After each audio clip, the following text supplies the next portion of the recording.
Students and welcome back to Gyan Adda complete knowledge hub. आज हम discussion करेंगे प्लेस ऑफ सप्लाई। ये एक नया टॉपिक है यूनिट 2 का, और इसमें place of supply of goods and services, साथ में इंट्रा स्टेट सप्लाई और इंटर स्टेट सप्लाई पे डिस्कशन करेंगे। इसकी प्रीवियस की वीडियो में मैंने काफ़ी कुछ डिस्कशन आपसे ऑलरेडी कर लिया हुआ है कि टाइम ऑफ सप्लाई क्या होता है, time of supply of goods and services क्या होता है, और जीएसटी के डिफरेंट मैकेनिज़्म क्या है, रिवर्स चार्ज मैकेनिज़्म क्या होता है, काफ़ी सारी चीज़ें। वो सारे वीडियोस आप देख सकते हैं। उसका लिंक मैं आपको डिस्क्रिप्शन बॉक्स में भी दे दूँगी, और साथ में ऊपर आई बटन पे भी क्लिक करके आप डायरेक्टली प्लेलिस्ट में जा करके वहाँ से सारी वीडियोस को एक्सेस कर सकते हैं। अगर आप मेरे चैनल पे नए हैं तो सब्सक्राइब कर लीजिएगा, साथ में बेल आइकन ज़रूर से प्रेस कर लीजिएगा, ताकि जब भी मैं कोई भी वीडियो अपलोड करूँ तो लेटेस्ट नोटिफिकेशन आपको बराबर मिलती रहे। चलिए स्टार्ट करते हैं आज का वीडियो। तो guys, place of supply GST के अंदर में क्या है, जैसे आपने इसके पहले की वीडियो में पढ़ा टाइम ऑफ सप्लाई के बारे में, कि आप एक टाइम डिसाइड करते हो जिस टाइम पे आप पर्टिकुलर प्रोडक्ट की डिलीवरी करते हो या पर्टिकुलर प्रोडक्ट की ओनरशिप ट्रांसफ़र करते हो, तो जिस टाइम पे या जिस डेट पे आप करते हो उसको टाइम ऑफ सप्लाई बोलते हैं। तो उसी तरीके से प्लेस ऑफ सप्लाई भी होता है कि किस जगह पे, किस प्लेस पे, पर्टिकुलर कौन से ऐसा प्लेस है, स्पेसिफिक प्लेस पे आपने अपने प्रोडक्ट को या अपने सर्विस को जो है ट्रांसफ़र किया है या डिलीवर किया है क्लाइंट को या कस्टमर को। प्लेस ऑफ सप्लाई जीएसटी के पैरेलल से इसलिए समझना भी बहुत इंपॉर्टेंस है, क्योंकि जो भी आपका टैक्स लेवी किया जाता है, देखो हम पूरा जीएसटी इसलिए पढ़ रहे हैं क्योंकि टैक्स के प्रोविजंस को, टैक्स के जो जितने भी मैकेनिज़्म है उसको समझने के लिए कि किस किस तरीके से आपके ऊपर टैक्स इम्पोज किया जाता है। तो वो बेसिक देखो, प्लेस ऑफ सप्लाई का सिंपल सा जो कंसेप्ट है वो यही है कि जब भी आप कोई भी प्रोडक्ट परचेज़ करते हो, तो जिस भी जगह से आप परचेज़ करते हो उस जगह पे आपको उसके हिसाब से टैक्स पे करना पड़ता है। अगर आप सेम स्टेट में आप परचेजिंग कर रहे हैं तो आपको उसके हिसाब से टैक्स पे करना पड़ेगा, लेकिन अगर आप दूसरी स्टेट से आप परचेजिंग कर रहे हैं तो आपको अलग तरीके का टैक्स पे करना पड़ेगा। कुछ गुड्स ऐसे होते हैं जो एग्जेम्प्टेड होते हैं। तो इसीलिए प्लेस ऑफ सप्लाई का बड़ा इंपॉर्टेंस है जीएसटी में, क्योंकि टैक्स कितना इम्पोज करना है और किस तरीके से चार्ज करना है। मतलब अब जैसे इसमें सीजीएसटी होता है, एसजीएसटी होता है, आईजीएसटी होता है, तो आपके प्रोडक्ट पे कौन सा जीएसटी लगेगा ये डिसाइड होगा कि किस जगह पे उस प्रोडक्ट का सप्लाई किया जा रहा है। क्योंकि कुछ गुड्स ऐसे होते हैं जो कहीं कहीं एग्जेम्प्टेड होते हैं, छूट मिलती है कुछ स्टेट्स में, और कुछ स्टेट्स में उनके ऊपर टैक्स इम्पोज किया जाता है। तो अलग अलग प्रोडक्ट का अलग अलग प्लेस का इम्पोर्टेंस अपना अपना है। तो इसीलिए आपको ये पता होना चाहिए कि आप जो भी परचेजिंग कर रहे हैं वो इंटर स्टेट है, इंट्रा स्टेट है, क्रॉस बॉर्डर ट्रांजैक्शन हो रहा है या किस तरीके का ट्रांजैक्शन हो रहा है, क्योंकि फिर उसी के बेसिस पे गवर्नमेंट क्या करती है, अपने टैक्स को लेवी करती है। तो प्लेस ऑफ सप्लाई का इम्पॉर्टेंस सिर्फ इतना सा है कि आप, इसका पर्पस सिर्फ इतना सा है कि ये डिटरमाइन करना कि आपके पर्टिकुलर ट्रांजैक्शन पे, ट्रांजैक्शन किस चीज़ का होता है। आप कोई सामान लेते हो तो ट्रांजैक्शन होता है, या आप सर्विस लेते हो तो ट्रांजैक्शन होता है, मतलब गुड्स या सर्विस पे। तो जो भी ट्रांजैक्शन हो रहा है वो किस प्लेस पे ट्रांजैक्शन हो रहा है, क्या वो क्रॉस बॉर्डर हो रहा है, मतलब एक कंट्री से दूसरे कंट्री हो रहा है, या एक स्टेट से दूसरे स्टेट हो रहा है, या विद इन स्टेट हो रहा है। तो प्लेस ऑफ सप्लाई का मतलब सीधा सिंपल सा यही है। ये तो हमने मीनिंग समझ लिया, जो मैंने आपको अभी हिंदी में एक्सप्लेन किया है वही सेम चीज़ यहाँ पे इंग्लिश में आपको एक्सप्लेन है। अब place of supply of goods के केस में क्या है कि place of supply is where the goods are delivered. हम किस प्लेस को या किस स्थान को मानेंगे कि इस स्थान पे या इस प्लेस पर गुड्स का सप्लाई हुआ है, तो वो स्थान जहाँ पे आपको प्रोडक्ट या गुड डिलीवर किया जा रहा है, हैंड ओवर किया जा रहा है, वो प्लेस हो जाता है आपका प्लेस ऑफ सप्लाई उस पर्टिकुलर प्रोडक्ट का या उस गुड्स का। So the place of supply of goods is a place where the ownership of goods is changes. मतलब अगर कोई सामान मेरा है और आज मैंने बनारस में आपको ये सामान ट्रांसफ़र कर दिया, इसकी ओनरशिप, तो प्लेस ऑफ सप्लाई वाराणसी हो जाएगा। मैं जो भी इन्वॉइस बनाऊंगी जीएसटी का, इन्वॉइसिंग करूंगी, तो उस पर मेरा प्लेस ऑफ सप्लाई में जो मेंशन करूंगी मैं वो वाराणसी करूंगी, क्योंकि ये वही प्लेस है जहाँ मैंने आपको डिलीवरी किया गुड्स को या उसकी ओनरशिप को ट्रांसफ़र किया। तो इसमें एक चीज़ और भी लिखा हुआ है कि what if there is no movement of goods in case the place of supply is the location of goods at the time of delivery to the recipient. जैसे कि बहुत सारे टाइम क्या होता है कि गुड्स का मूवमेंट नहीं होता है। मतलब जैसे सुपरमार्केट में आप जाते हो बिग बाज़ार में, तो बिग बाज़ार में सारे सामान रखे रहते हैं, आप उठा करके सामान अपने आप परचेज़ कर लेते हो। तो उस जगह पे आपका प्लेस ऑफ सप्लाई क्या होगा, उस जगह पे चूँकि उन्होंने अपने मार्केट में, जैसे कि समझो कि अगर बिग बाज़ार वाराणसी में है, वाराणसी के किसी एक एरिया में है और वहाँ पे आप गए, आपने शॉप लिया, तो जिस जगह पे सुपर मार्केट है, जिस जगह पे वो शॉप है, वही शॉप ही आपका इटसेल्फ प्लेस ऑफ सप्लाई हो जाएगा, क्योंकि उसी प्लेस पर, उसी जगह पे आपकी बिलिंग की जा रही है और आपको सामान हैंड ओवर कर दिया जा रहा है। तो ये उसका एग्जाम्पल था एक। दूसरा है कि place of supply in case where goods are assembled and installed, मतलब जहाँ पे इंस्टॉल, जैसे कि एसी वगैरह का इंस्टॉलेशन होता है या असेंबल्ड किया जाता है, मतलब जो जहाँ पे प्लांट्स और मशीनरी वगैरह असेंबल्ड की जाती हैं, तो वहाँ पे ऐसी सिचुएशन में जिस जगह पे इंस्टॉलेशन हो रहा है, जिस लोकेशन पे इंस्टॉलेशन हो रहा है, उस जगह को प्लेस ऑफ सप्लाई जीएसटी के अंदर में समझते हैं। ये बहुत ही कॉमन सा एग्जांपल है। आप अपने डेली लाइफ को अगर इसे रिलेट करेंगे, डेली लाइफ में जो भी आप सामान खरीदते हैं या बेचते हैं, तो उससे आप बहुत ईजिली इसको समझ पाएंगे।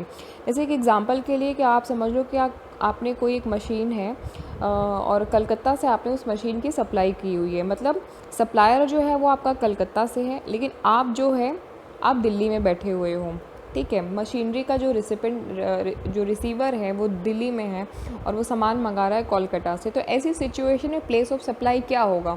ऐसी सिचुएशन में जहाँ पे मशीनरी इंस्टॉल की जा रही है, जिस फैक्ट्री में इंस्टॉल की जा रही है, सपोज़ करो कि मैंने तो दिल्ली में परचेज़ किया हुआ है, लेकिन मैं मशीनरी को इंस्टॉल करा रही हूँ कानपुर में, तो वो कानपुर वो आपका प्लेस ऑफ सप्लाई हो जाएगा, क्योंकि फाइनल जो प्रोडक्ट है या जो सर्विस है वो आपका इंस्टॉलेशन यूज़ कहाँ हो रहा है ये डिपेंड करता है, उसका कंजम्पशन कंज्यूम कानपुर में हो रहा है, इसलिए इस केस में जो प्लेस ऑफ सप्लाई हो जाएगा मशीनरी का कानपुर हो जाएगा। मतलब वो प्लेस जहाँ पे उस पर्टिकुलर प्रोडक्ट का कंजम्पशन हो रहा है, कंज्यूम हो रहा है, और जिस जगह पे आप डिलीवरी कर रहे हो वो जगह हो गया आपका प्लेस ऑफ सप्लाई। अगर वो दिल्ली में उसको सप्लाई करते या इंस्टॉल करते तो वो हो जाता आपका दिल्ली, बट इस केस में वो कानपुर होगा, क्योंकि कानपुर में वो मशीनरी को इंस्टॉल कर रहे हैं, असेंबल कर रहे हैं, तो इसलिए यहाँ पे कानपुर हो जाएगा। तो ये आपको समझ में आया कि सप्लाई का क्या कंसेप्ट है। मतलब जिस भी जगह, जिस भी स्टेट में, विद इन स्टेट या जो है आप बाउंड्रीज़ के, आप क्रॉस बाउंड्री भी आप या क्रॉस बॉर्डर भी आप ट्रांजैक्शन कर रहे हो, तो आपका टैक्स कितना परसेंट लगेगा और कौन सा टैक्स लगेगा, ये चीज़ को सुनिश्चित करना, इस चीज़ को डिटरमाइन करना प्लेस ऑफ सप्लाई के अंदर में ही हम कर पाते हैं। अब दूसरा है कि प्लेस ऑफ सर्विस के अंदर में क्या है, गुड्स का केस अलग हो गया और सर्विस का केस अलग हो गया है। तो सर्विस के केस में क्या होता है कि the place of supply is the location of service receiver या रेसिपिएंट, जो भी रिसीवर होता है सर्विस का, जिस जगह पे वो रिसीव कर रहा है वो सर्विस, वही आपका प्लेस ऑफ सप्लाई हो गया। आप सैलून में जाते हो, आप अगर सैलून वाला अगर आपको बिल बना के देता है, ये बिलिंग के पर्पज़ से मैं बता रही हूँ, क्योंकि जनरली आप हर जगह तो आप जो है बिल आपको जीएसटी जनरेट करके नहीं देते हैं, बट एक एग्जांपल से आप समझ सकते हो कि जिस जगह पे आप सर्विस ले रहे हो, प्राप्त कर रहे हो, वही जगह आपका हो जाएगा प्लेस ऑफ सप्लाई। लेकिन एक केस दिया हुआ है यहाँ पर कि in case where the services are provided to unregistered dealer and their location is not available. अगर किसी अनरजिस्टर्ड डीलर को कोई सर्विस प्रोवाइड की जा रही है और वो लोकेशन पे अवेलेबल नहीं है, तो ऐसी सिचुएशन में जो सर्विस प्रोवाइडर की लोकेशन होगी वही मानी जाएगी place of supply. And their location is not available, so the location of service provider will be the place of provision of service. मतलब आपको समझो कि एक अनरजिस्टर्ड डीलर हो, आपने कोई सर्विस ली किसी रजिस्टर्ड डीलर से, तो ऐसी सिचुएशन में जो सर्विस प्रोवाइडर है, जो आपको सर्विस दे रहा है, जो उसका लोकेशन है, वो माना जाएगा आपका प्लेस ऑफ सप्लाई। इसके कुछ स्पेशल प्रोविज़न्स भी दिए गए हुए हैं नीचे। ये कुछ स्पेशल प्रोविज़न है, जैसे कि service related to immovable property, ऐसी प्रॉपर्टी जिसको हम मूव नहीं कर सकते, लैंड वगैरह, restaurant services, admission to events, transportation of goods and passenger, telecom services, banking, financial and insurance services. तो इन सारी चीज़ों में क्या है, इन सारी चीज़ों में यह है कि in case of service related to all these the location of property is a place of provision of services. तो वो पर्टिकुलर एरिया या वो पर्टिकुलर प्लेस जहाँ पे आप उस सर्विस को रिसीव कर रहे हो, जैसे कि रेस्टोरेंट या एडमिशन वगैरह या इमूवेबल प्रॉपर्टी जहाँ पे आप रिसीव कर रहे हो, वही आपका प्लेस ऑफ सप्लाई हो जाएगा। तो उस जगह पे जो भी टैक्स का प्रोविज़न होगा उसको आपको फॉलो करना पड़ेगा और वही आपके ऊपर इम्पोज किया जाएगा। एक एग्जाम्पल इसमें दिया हुआ है कि mister Anil from Delhi provides interior designing services to mister Ajay Mumbai. Mister Anil हैं, ये दिल्ली से बिलोंग करते हैं, ये मिस्टर अजय को जो कि मुंबई में रहते हैं इंटीरियर डिज़ाइन की एक सर्विस जो है वो प्रोवाइड कर रहे हैं। मतलब ये दिल्ली में है और ये मुंबई में है। अब स्टेट देखो चेंज हो गया है यहाँ पे। The property is located in Ooty, लेकिन जो इनकी प्रॉपर्टी है वो ऊटी में लोकेटेड है। आप हो भले ही मुंबई में, लेकिन जिस प्रॉपर्टी पे, जिस जगह पे आपको सर्विस चाहिए वो जगह कोई तीसरी जगह है, वो जगह है ऊटी। तो इस केस में जो प्लेस ऑफ सप्लाई होगा, क्योंकि ये ऊटी एक प्लेस है, उस पर्टिकुलर प्लेस पे आपको सर्विस चाहिए, इंटीरियर डिज़ाइनिंग करानी है, तो आपका जो प्लेस ऑफ सप्लाई हो जाएगा वो ऊटी होगा, तमिलनाडु, ना कि मुंबई। मतलब इसमें आपके एड्रेस से मतलब नहीं है, इसमें मतलब है कि किस जगह पे आप उस पर्टिकुलर सर्विस को एक्सेस कर रहे हो, कहाँ यूज़ कर रहे हो। ये बात समझ में आई। जैसे कि प्लेस ऑफ सप्लाई गुड्स के केस में क्या था कि अगर आपने वो सर्विस को इंस्टॉल कराया कानपुर में, आप बैठे हो दिल्ली में, तो कानपुर हो गया आपका place of supply of good. ठीक उसी तरीके से सर्विस के केस में अगर आप मुंबई में हो और एक दिल्ली वाले से आप बोल रहे हो कि मुझे इंटीरियर डिज़ाइनिंग करानी है, तो आपकी जो ऊटी है जहाँ पे आप ले रहे हो सर्विस, वो हो जाएगा आपका place of supply.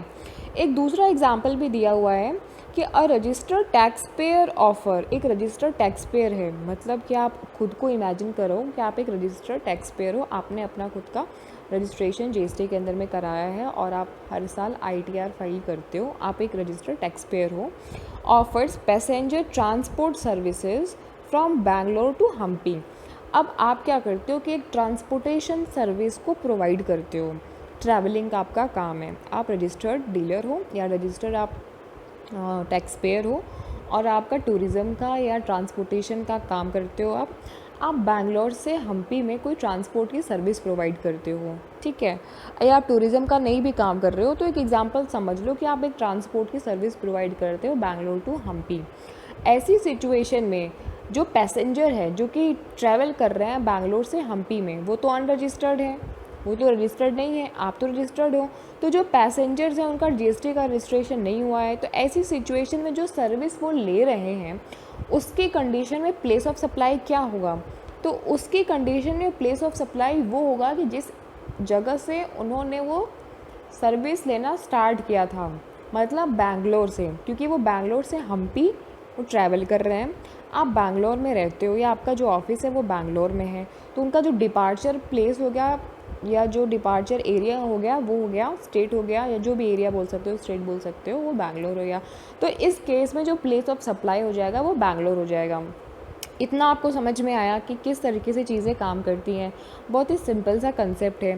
Time of supply जिस तरीके से था उसी तरीके से प्लेस ऑफ सप्लाई का कंसेप्ट है कि जिस जगह पे आप सर्विस ले रहे हो या गुड्स को आप यूज़ कर रहे हो, कंज्यूम कर रहे हो, वही आपका पर्टिकुलर टाइम, जिस जगह पे आप खड़े हो वही आपका जो पर्टिकुलर जो एरिया है, जो प्लेस है, वही आपका बन जाता है प्लेस ऑफ सप्लाई। जिस जगह पे, जिस वक्त पे आपको जिस स्थान पर गुड्स की ओनरशिप ट्रांसफ़र की गई या सप्लाई किया गया, वो आपका बन जाता है place of supply of goods and services. अब आ जाता है आपका intra state and inter state supply.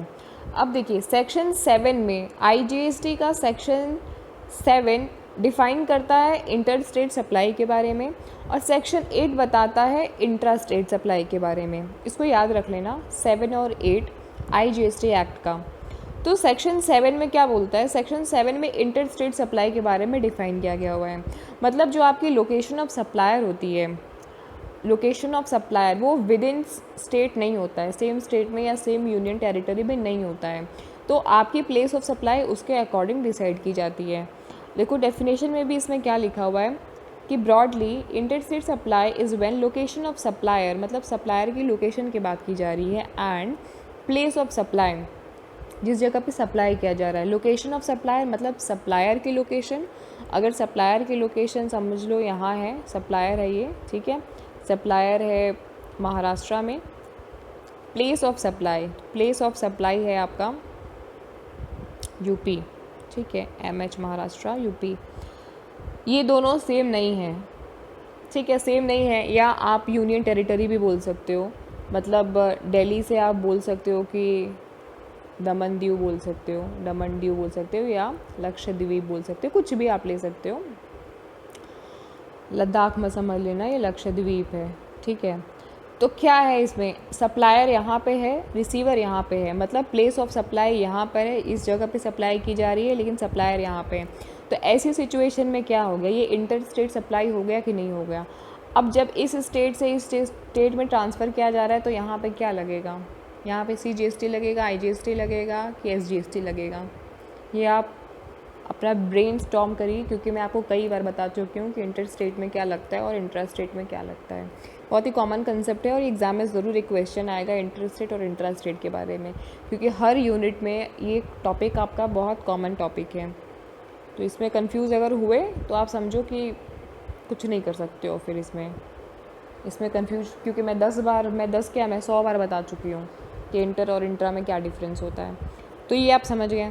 ठीक उसी तरीके से सेक्शन 8 क्या कहता है कि सेक्शन 8 बोलता है कि when location of supply and place of supply are in same state की बात हो रही है। सेम स्टेट में क्या लगता है, कौन सा टैक्स लगता है सेम स्टेट में।